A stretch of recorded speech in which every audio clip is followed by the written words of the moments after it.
ಇದು ಅಧಿಕೃತವಾಗಿ ಟಿಪ್ಪುವಿನ ಮರಣಾನಂತರ ಪೂರ್ಣಯ್ಯನವರು ಕಟ್ಟಿಸ್ತಾರೆ, ಅದು ವೆಲ್ಲೆಸ್ಲಿ ಹೆಸರಲ್ಲಿ. ಸೊ ಈ ಚಪ್ಪಡಿ ಕೊಟ್ಟರು ಸುಮ್ಮನೆ ಅಲ್ಲ, ನಿಮ್ಗೆಲ್ಲೂ ಸುಣ್ಣ ಗಾರೆ ಇಲ್ಲ, ಏನು ಇಲ್ಲ. ನೋಡು ಈಗ ನೋಡಿ ಏನು ಕಾಣುತ್ತೆ ನೋಡಿ.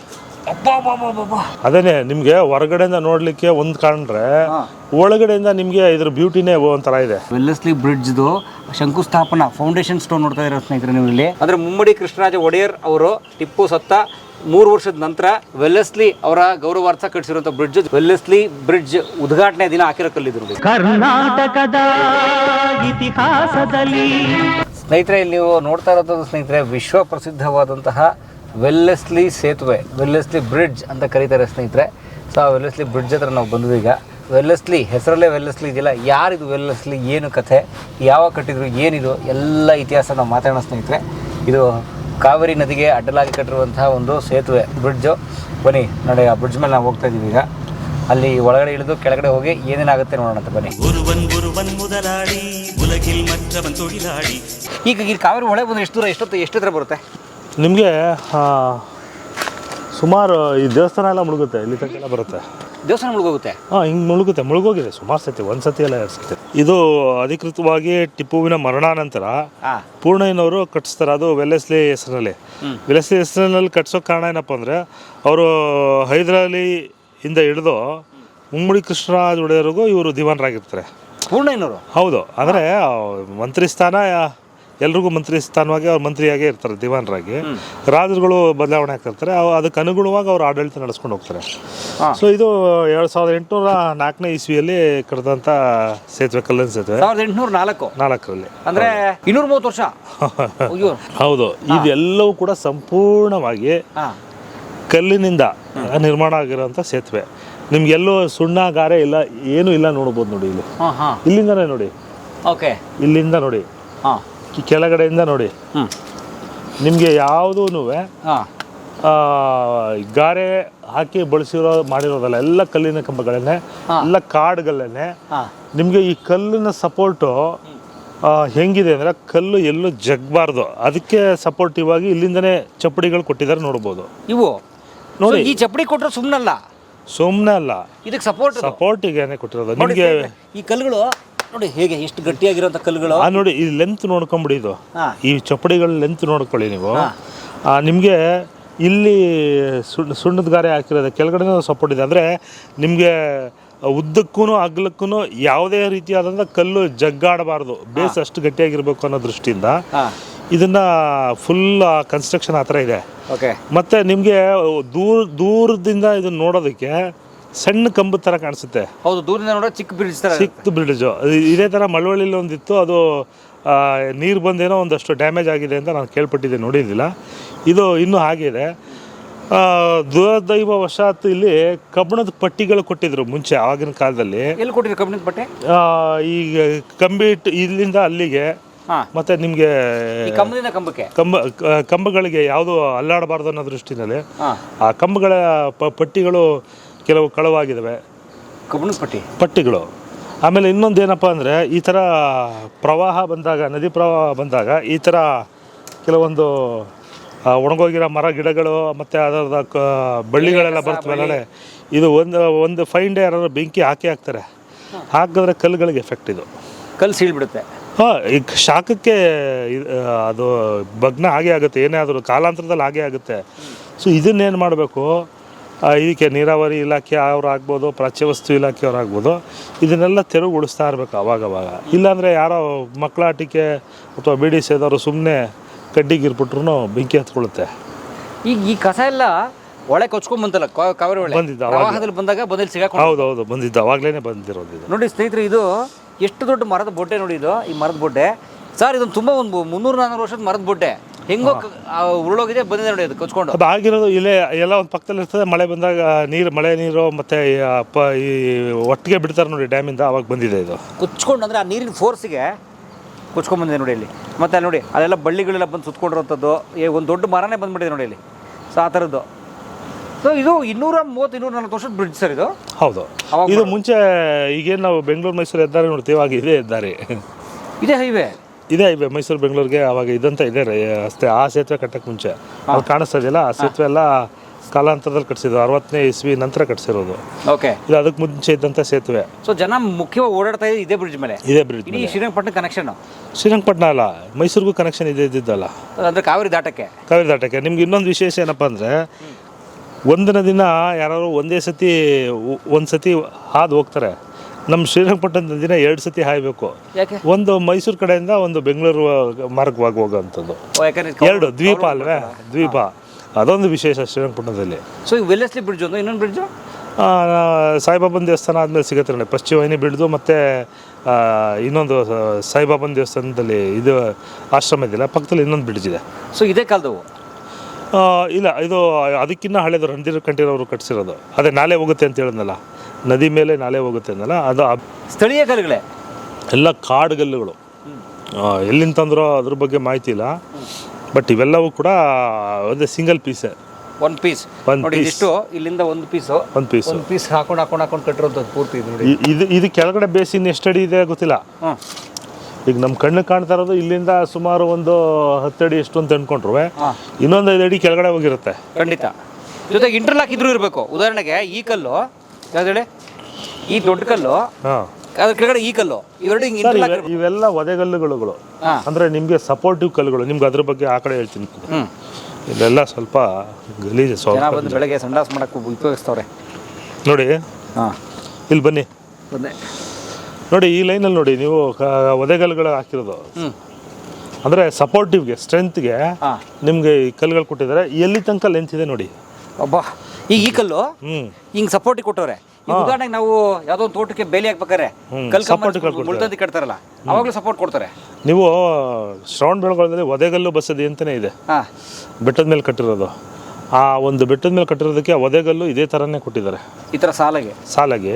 ಅಲ್ಲಿ ನೀವು ನೋಡಿದ್ರೆ ಶ್ರವಣಬೆಳಗೊಳ ಹೋದಾಗ ನೀವು ನೋಡಿ ಗೊತ್ತಾಗುತ್ತೆ. ಇದು ನೋಡಿ ಎಷ್ಟು ಬೇಸ್ಮೆಂಟಲ್ಲಿ ಎಷ್ಟು ಲೆಂತ್ ಕೊಟ್ಟಿದ್ದಾರೆ ನೋಡಿ. ಅಲ್ಲಿವರೆಗೆ ಫುಲ್ ತನಕನೂ ಹೋಗಿದೆ ಅದು. ವಾವ್. ಬಹುಶಃ ಆಲ್ಮೋಸ್ಟ್ ಇದ್ರ ತುದಿವರೆಗೂ ಬರೋದು ಕಾವೇರಿ ಹೊಳೆ. ಇದು ಯಾವಾಗಲೂ ಒಂದ್ಸತಿ ಮೇಲ್ಗಡೆ ಹರಿದಿತ್ತು, ಮೇಲ್ಗಡೆನೆ ಹರಿದಿತ್ತು, ಸೇತುವೆ ಮೇಲ್ಗಡೆನೆ ಮುಳುಗೋಗಿತ್ತು. ಆಲ್ಮೋಸ್ಟ್ ಯಾವಾಗಲೂ 3 ಅಡಿ 2 ಅಡಿ ಇರೋ ಮಟ್ಟದ ತನಕ ಹರಿತಾ ಇರ್ತದೆ ಇದು. ಜನ ಮಳೆಗಾಲದಲ್ಲಿ ಧೈರ್ಯವಾಗಿ ಅದ್ರ ಮೇಲೆ ಓಡ್ತಾರೆ ನೋಡಿ. ಅಲ್ಲ, ಅವಾಗ ಅಲೋ ಮಾಡೋದಿಲ್ಲ, ಅವಾಗ ಬಂದೋಬಸ್ತ್ ಮಾಡಿಬಿಡ್ತಾರೆ. ಅಲ್ಲ, ಆ ಕಾಲದಲ್ಲಿ ಆ ಬ್ರಿಡ್ಜ್ ಇಲ್ದೇ ಇರುವಾಗ ಸರ್, ಡ್ಯಾಮ್ ಕಟ್ಟಕ್ಕೆ ಮುಂಚೆ ಪ್ರವಾಹ ಬಂದಂಗೆ ಬರ್ತಾಯಿತ್ತು, ಹೋದಂಗೆ ಹೋಗ್ತಾಯಿತ್ತು. ಡ್ಯಾಮ್ ಕಟ್ಟದ್ಮೇಲೆ ಸ್ಟೋರೇಜ್ ಇರ್ತಾಯಿತ್ತು. ಎಷ್ಟು ಬೇಕೋ ಅಷ್ಟು ಓಪನ್ ಮಾಡ್ತಾರೆ, ಎಷ್ಟು ಬೇಕೋ ಅಷ್ಟು ಇಟ್ಕೊಂಡು ಇದು ಮಾಡ್ತಾರೆ. ಕೆಲವೊಂದು ಸತಿ 1.5 ಲಕ್ಷ ಕ್ಯೂಸೆಕ್ಸ್ ಬಂದಾಗ ಮುಳುಗೋ ಸಾಧ್ಯತೆಗಳು ಜಾಸ್ತಿ. ಓಕೆ. ಆ ಮಳೆ ನೀರು ಅಲ್ಲೆಲ್ಲ ಸತತವಾಗಿ ಮಳೆ ಬಿದ್ದ ಪರಿಣಾಮದಲ್ಲಿ ಜಾಸ್ತಿ ಬಂದಾಗ ಓಪನ್ ಮಾಡಲೇಬೇಕು, ಅದು ಇದಾಗಲೇಬೇಕು ನೋಡಿ. ಈ ಥರ ಗಿಡ ಮರಗಳು ಬೆಳೆಯೋದು ಕೂಡ ಸೇತುವೆಗೆ ಇದು ಡ್ಯಾಮೇಜು. ಅಲ್ಲಿ ಬೆಳೆದಿಲ್ಲ, ಅಲ್ಲಲ್ಲೇ ಅದನ್ನು ಕತ್ತರಿಸ್ತಾ ಇರಬೇಕು. ಇಲ್ಲಾಂದರೆ ಬೇರೆ ಬಿಟ್ಟರೆ ಇದಕ್ಕೆಲ್ಲ ಭಾಳ ತೊಂದರೆ. ಇದು ಇಡೀ ಕಲ್ಲು ಎತ್ತುತ್ತದೆ. ಕಲ್ಲು ಎತ್ತುತ್ತೆ. ಮತ್ತು ಡ್ಯಾಮೇಜು ನಿಮಗೆ ಒಂದು ಸಣ್ಣದು ಒಂದು ಹಳ್ಳಿ ಗಿಡ ಮರವಾಗಿ ಬೆಳೆದ್ರೆ ಭಾಳ ಡ್ಯಾಮೇಜು. ಇದು ಕೋಟೆ ಮಧ್ಯಭಾಗದಲ್ಲಿ ನೋಡಬೇಕು ಇದೆಲ್ಲ. ಈಗ ನಿಮಗೆ ಇಲ್ಲೊಂದು ಹೊರನೋಟ ಸಿಕ್ತು ನಿಮಗೆ. ಇಲ್ಲಿ ಮಧ್ಯದಿಂದ ಬನ್ನಿ ನೋಡಿ, ತೋರಿಸ್ತೀನಿ ಈಗ. ಇಲ್ಲಲ್ಲ, ಅಲ್ಲಿ ಬನ್ನಿ, ಇಲ್ಲಿಂದ ನೋಡಿ ನೀವು. ಈಗ ನೋಡಿ ಏನು ಕಾಣುತ್ತೆ ನೋಡಿ. ಸರ್, ಏನು ಸ್ಟ್ರಕ್ಚರ್ ಸರ್ ಇದು? ಅದೇನೆ ನಿಮಗೆ ಹೊರಗಡೆಯಿಂದ ನೋಡಲಿಕ್ಕೆ ಒಂದು ಕಾಣ್ರೆ, ಒಳಗಡೆಯಿಂದ ನಿಮಗೆ ಇದ್ರ ಬ್ಯೂಟಿನೇ ಒಂಥರ ಇದೆ. ಅಂದರೆ ಕ್ಲೀನ್ನೆಸ್ ಇಟ್ಟರೆ ವೆಲ್ಲೆಸ್ಲಿ ಬ್ರಿಡ್ಜ್ಗೆ ಟಿಕೆಟ್ ಮಾಡ್ಬೋದು. ಇದು ಒಂದು ಟೂರಿಸ್ಟ್ ಪಾಯಿಂಟ್ ಆಗಿಟ್ಟರೆ ಎಷ್ಟು ಜನರು ಜೀವನ ಮಾಡ್ಬೋದು ಅಂದರೆ ಸುಮಾರು ಒಂದು 5-6 ಕುಟುಂಬ ಜೀವನ ಮಾಡ್ಬೋದು. ಒಂದು ಸ್ಮಾರಕ ಆಗಿ ಕನ್ವರ್ಟ್ ಆಗಿ. ಹೌದು, 5-6 ಕುಟುಂಬನಕ್ಕಿಂತ ಹೆಚ್ಚಾಗಿ ಒಂದು ಟೂರಿಸ್ಟ್ ಪಾಯಿಂಟ್ ನೋಡಿ. ಇಲ್ಲಿಂದ ಇಲ್ಲಿಗೆ ಹತ್ತಿರಕ್ಕೆ ಎಷ್ಟು ಚೆನ್ನಾಗಿ ಕಾಣುತ್ತೆ. ಮೇಲ್ಗಡೆ ನೋಡಿ, ಆ ಏನು ಕಾಡುಗಲ್ಲುಗಳು ಎಲ್ಲಿ ಸಿಮೆಂಟ್ ಬಳಸಿದಾರೆ ಹೇಳಿ ನೋಡೋಣ. ನಿಮಗೆ ಅದ್ರ ಮೇಲ್ಗಡೆನೆ ಡಾಂಬರ್ ರೋಡ್ ಮಾಡಿರೋದು. ಅದ್ರ ಮೇಲೆ ಓಡ್ತಾ ಇದೀವಿ, ಬಂಡೆ ಮೇಲೆ. ಹೌದು ಸರ್, ನಾವು ಬಂದಿದ್ದು ನಿಮ್ಮ ವೆಹಿಕಲಲ್ಲಿ ಅಲ್ಲೇ ಹಾಗೆ ಬಂದಿದ್ದು. ಈಗ ಯಾರು ಬೆಂಕಿ ಹಾಕ್ತಾನೆ ಬಂದರೆ ಕಾಲಾಂತರದಲ್ಲಿ ಡ್ಯಾಮೇಜ್ ಆಗುತ್ತೆ. ಆ ಡ್ಯಾಮೇಜ್ ಬಂದು ಸರಿ ಮಾಡೋದ್ರ ಬದಲು ಉಳಿಸ್ಕೋಬೇಕು, ಮತ್ತು ಕಾಪಾಡ್ಕೊಂಡು ಇಟ್ಕೋಬೇಕು. ಅದು ನೀವು ಇನ್ನೂ 1000 ವರ್ಷ ಆದರೂ ಏನೂ ಆಗಲ್ಲ. ಇದು ಏನಾಗಲ್ಲ, ಖಂಡಿತ ಆಗಲ್ಲ. 1000 ವರ್ಷ ಆದರೂ ಏನೂ ಆಗಲ್ಲ ನೋಡಿ. ಇದು 250 ವರ್ಷ ಅಥವಾ 250 ವರ್ಷ ಹತ್ತತ್ರ ಇದು ಕಟ್ಟೆ ಆದ್ರೂ ಇಷ್ಟು ನೀರು ಕೊಚ್ಕೊಂಡ್ಬರುತ್ತೆ. ಈ 250 ವರ್ಷದಲ್ಲಿ ಎಷ್ಟು ಪ್ರವಾಹ ಹೋಗಿರ್ಬೇಕು, ಎಷ್ಟು ನೀರು ಹೋಗಿರ್ಬೇಕು. ಜಗ್ಗಿಲ್ಲ ನೋಡಿ ಸರ್. ಜಗ್ಗದೇ ಇರೋಂಗೆ ಅವರು ಆ ಕಾಲದ. ಈಗ ಇಲ್ಲಿ ನೋಡಿದರೆ ಇದು ಕಟ್ಟು ಒಂದು ನಮ್ಮ 2005-6 ಕಟ್ಟಿದ್ದು, 4-5 ಕಟ್ಟಿದ್ದು ಹೊಸ 20 ವರ್ಷ ಆಯಿತು. 25 ವರ್ಷ ಅಂತ ಇಟ್ಕೊಳ್ಳೋಣ. ಕನ್ಸ್ಟ್ರಕ್ಷನ್ ಎಲ್ಲ 20 ವರ್ಷ ಆಯಿತು. ಅದ್ರ ಪಕ್ಕದಲ್ಲಿ ಇರೋದು 1960s ಕಟ್ಟಿರೋದು.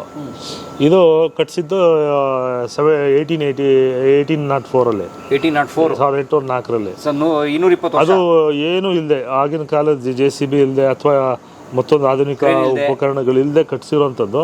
ಎಷ್ಟು ನೀಟಾಗಿ ಕರಾರುವಕ್ಕ ಕಟ್ಸಿದ್ದಾರೆ. ನಿಮಗೆ ಕಂಬಗಳು ನಿಮಗೆ ಸ್ವಲ್ಪ ಅಂಕುಡಂಕಾಗಿರ್ಬೋದು, ರಸ್ತೆ ಅಂಕುಡಂಕಾಗಿಲ್ಲ, ಸಮತಟ್ಟವಾಗಿದೆ ಅದು. ನೋಡಿ ಇಲ್ಲಿ ನಿಮಗೆ ಮೇಲ್ಗಡೆ ಚಪ್ಪಡಿಗಳನ್ನು ನೋಡ್ಬೋದು, ಉದ್ದ ತುಂಡ ಇರ್ಬೋದು, ಹಳ್ಳ ದಿಣ್ಣೆ ಇರ್ಬೋದು. ಇಲ್ಲಿ ನಿಮಗೆ ಒಂದೇ ನೋಡಿ ಮೇಲ್ಗಡೆ ನಿಮ್ಗೆ ಅದು ಎಲ್ಲೂ ಕಾಣ್ಬರೋದು. ಇದನ್ನು ದಯವಿಟ್ಟು ನಾನು ಮನವಿ ಮಾಡೋದೇನು ಅಂತಂದರೆ, ಇದನ್ನು ಸರ್ಕಾರ ಮತ್ತು ಇಲಾಖೆಗಳು ಸಂಬಂಧಪಟ್ಟವರು ಒಂದು ಸ್ಮಾರಕ ಆಗಿ, ಒಂದು ಮಾನ್ಯುಮೆಂಟಾಗಿ ಉಳಿಸ್ಕೋಬೇಕು. ಯಾಕಂದರೆ ಇದನ್ನು ಹೀಗೆ ಉಪೇಕ್ಷೆ ಮಾಡಿದ್ರೆ ಇದು ಬಿದ್ದೋಗುತ್ತೆ ಯಾವುದೋ ಒಂದು ಕಾಲಕ್ಕೆ. ಆಗ ವೆಲ್ಲೆಸ್ಲಿ ಬ್ರಿಡ್ಜ್ 1799 4ನೇ ಆಂಗ್ಲೋ ಮೈಸೂರು ಯುದ್ಧದ ನಂತರ, ಟಿಪ್ಪು ಸತ್ತ ನಂತರ ಕಟ್ಟಲಾದಂಥ ಬ್ರಿಡ್ಜ್ ಇದು. ಸೊ ಅಂದರೆ ಅದು ಬ್ರಿಟಿಷರ ಆಡಳಿತದ ಕಾಲಮಾನದ ಮೈಸೂರು ಅಥವಾ ಶ್ರೀರಂಗಪಟ್ಟಣ ಆವತ್ತಿನ ಮಾನ್ಯುಮೆಂಟ್ ಇದು, ಆ ಕಥೆ ಹೇಳುತ್ತಿದ್ದು. ಸೊ ಹಾಗಾಗಿ ಇದನ್ನು ಉಳಿಸ್ಕೊಂಡು ಆವತ್ತಿನ ವಾಸ್ತುಶಿಲ್ಪ, ಕಟ್ಟಡ ನಿರ್ಮಾಣದ ಶೈಲಿ ಇದೆಲ್ಲ ಮುಂದಿನವ್ರಿಗೆ ತೋರ್ಸೋಕ್ಕೆ ತುಂಬ ಅನುಕೂಲ. ಹಾಗೆ ಇಟ್ಕೊಳ್ಳಲೇಬೇಕು ಅಂತ ನನ್ನ ಮನವಿ. ಅದಕ್ಕೊಂದು ಬೋರ್ಡ್ ಹಾಕಿ ನೀಟಾಗಿ ಬರೋಕ್ಕೊಂದು ದಾರಿ ಮಾಡಿ, ಸೂಚನಾ ಫಲಕ ಹಾಕಿ ಮಾಡೋದು ತುಂಬ ಒಳ್ಳೆಯದು. ಸ್ಥಳೀಯರಿಗೂ ಕೂಡ ಇದ್ರ ಬಗ್ಗೆ ಹೆಚ್ಚಿನ ಅರಿವು ಬರಲಿ ಅಂತ ನನ್ನ ಮನವಿ. ಈ ಥರ ಬಂದು ಕಕ್ಕ ಮಾಡಿ ನಿಮ್ಮಿಂದ ಗಲೀಜು ತಂದು ಇಲ್ಲಿ ಹಾಕಿ, ಅದು ಬೇಕು ಸರ್. ಅದು ಇತಿಹಾಸದ ಪ್ರಜ್ಞೆ ಸುಮ್ಮನೆ ಹೇಳೋದಲ್ಲ, ಕ್ಲೀನಾಗಿ ನೀಟಾಗಿ ಇಟ್ಕೋಬೇಕು.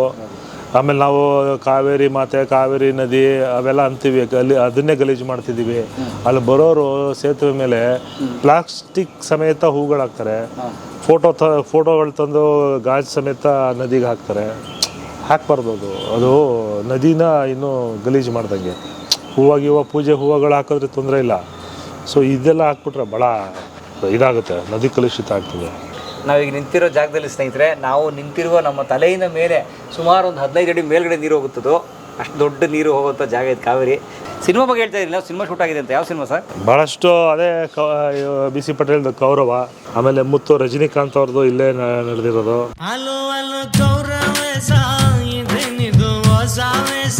ನೋಡಿ, ಇಲ್ಲಿ ನೀರು ಬಂದರೆ ಹೇಗೆ ಹೋಗಬೇಕು ಅಂತ ಮೊದಲೇ ಪ್ಲ್ಯಾನ್ ಮಾಡಿದ್ದಾರೆ. ಯಾಕಂದರೆ ಜುಲೈ ಆಗಸ್ಟ್ ಟೈಮಲ್ಲಿ ಹೆವಿ ಮಳೆಗಾಲ ಇರೋದ್ರಿಂದ ಕಾವೇರಿಲಿ ತುಂಬ ಹರಿತಾಳೆ, ತಮಿಳ್ನಾಡು ಕಡೆ ಹೋಗ್ತಾಳೆ. ಆವಾಗ ಈ ಬ್ರಿಡ್ಜಿಗೆ ಪ್ರೆಷರ್ ಬೀಳಬಾರ್ದು ಅಂತ ಇದನ್ನು ತೂರ್ಕೊಂಡು ಹೋಗುತ್ತೆ ನೀರು. ಆದರೆ ಅದಕ್ಕೆ ಮೊದಲು ಈ ಕಾಲುವೆಗಳಲ್ಲಿ ಹೋಗಲಿ ನೀರು ಅಂತ ನೋಡಿ, ಈ ಕಾಲುವೆಗಳಲ್ಲಿ ಹೋಗೋಕ್ಕೆ ಫಸ್ಟ್ ಮಾಡಿಬಿಟ್ಟಿದ್ದಾರೆ. ಇಷ್ಟು ಇದಕ್ಕೂ ಥ್ರೂಔಟ್ ಕಾಲುವೆ ಇದೆ. ಅದಾದಮೇಲೆ ಮೇಲ್ಗಡೆ ಬರುತ್ತೆ. ಅಥವಾ ಮಳೆ ಕಮ್ಮಿ ಆದಾಗಲೂ ಕೂಡ ಈಗ ನೀರು ಎಲ್ಲಂದ್ರಲ್ಲಿ ಹರಿಬಾರ್ದು, ನೀಟಾಗಿ ಕಾಲುವೆಗಳಲ್ಲಿ ಹರಿದೋಗಲಿ ಅಂತ ನೋಡಿ ನೀಟಾಗಿ ಮಾಡಿದ್ದಾರೆ. ಎಷ್ಟೊಳ್ಳೆ ಆರ್ಕಿಟೆಕ್ಚರ್. ಅದಕ್ಕೆ ಇದು 220 ವರ್ಷ ಆದರೂ ಕೂಡ ಬಾಳಿಕೆ ಬಂದಿರೋಂಥದ್ದು ಇದು. ಸ್ನೇಹಿತರೆ, ಇಲ್ಲಿ ನೀವು ನೋಡ್ತಾ ಇದ್ದೀರಲ್ಲ ನೋಡಿ, ವೆಲ್ಲೆಸ್ಲಿ ಬ್ರಿಡ್ಜ್ದು ಶಂಕುಸ್ಥಾಪನಾ ಫೌಂಡೇಶನ್ ಸ್ಟೋನ್ ನೋಡ್ತಾ ಇರೋ ಸ್ನೇಹಿತರೆ ನೀವು ಇಲ್ಲಿ ನೋಡಿ, ಎಷ್ಟು ಚೆನ್ನಾಗಿ ಡೀಟೇಲ್ಸ್ ಇದೆ ಅಂದರೆ ನೀವು ಎಲ್ಲರಿಗೂ ಆಶ್ಚರ್ಯ ಆಗುವಂಥ ವಿವರಗಳು. Dedicated to rich Marco Wellesley KP, governor general of India by Krishnaraja Wodeyar Bahadur. Wellesley ಅವ್ರಿಗೆ ಅರ್ಪಿಸಿದ್ದಾರೆ ಈ ಬ್ರಿಡ್ಜ್ನ as a testimony of his gratitude, ಅವರ ಸೇವೆಗೆ ಪರಿಗಣಿಸಿ, and as a lasting monument of the benefits of the people of the country of Mysore.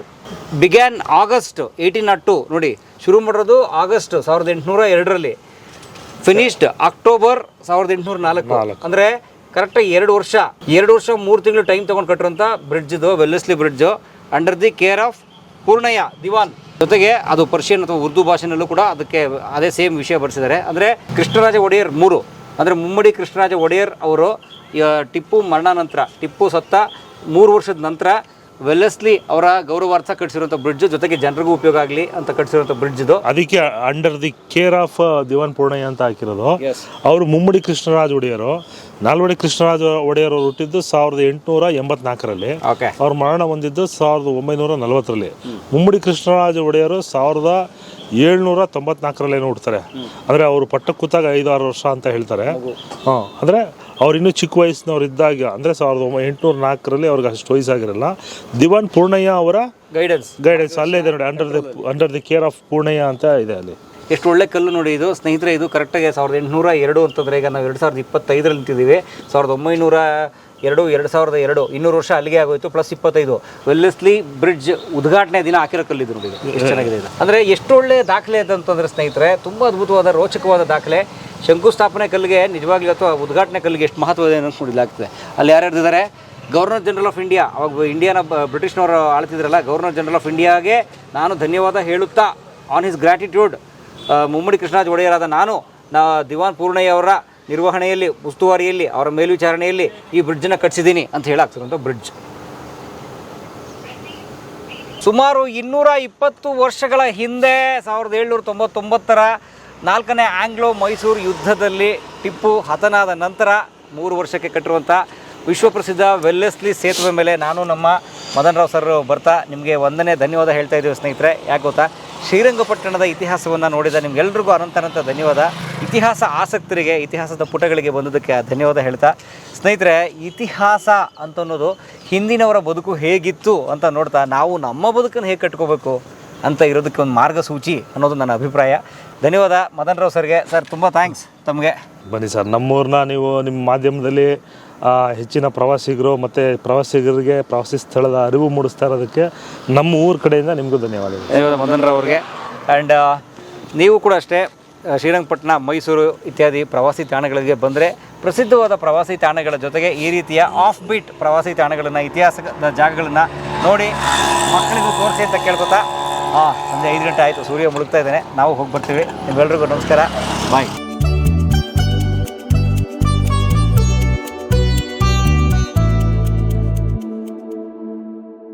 ಎಲ್ಲರೂ ಕಲಾ ಮಾಧ್ಯಮ ನೋಡಿ, ಸಬ್ಸ್ಕ್ರೈಬ್ ಮಾಡಿ, ಗಂಟೆ ಹೊಡಿ, ಅಷ್ಟೇ. ವಿಡಿಯೋ ನೋಡಿದ್ದಕ್ಕೆ ನಿಮಗೆ ತುಂಬ ಧನ್ಯವಾದಗಳು. ಪುಸ್ತಕಗಳನ್ನು ಓದು ಮನಸ್ಸನ್ನು ಅರಳಿಸುತ್ತೆ, ಬುದ್ಧಿಯನ್ನು ಚುರುಕು ಮಾಡುತ್ತೆ, ಕಾಣದ ಹೊಸ ಲೋಕವನ್ನು ಪರಿಚಯಿಸುತ್ತೆ. ಹಾಗಾಗಿ ಓದುವ ಸಂಸ್ಕೃತಿ ಹೆಚ್ಚಾಗ್ಲಿ. ಧನ್ಯವಾದ.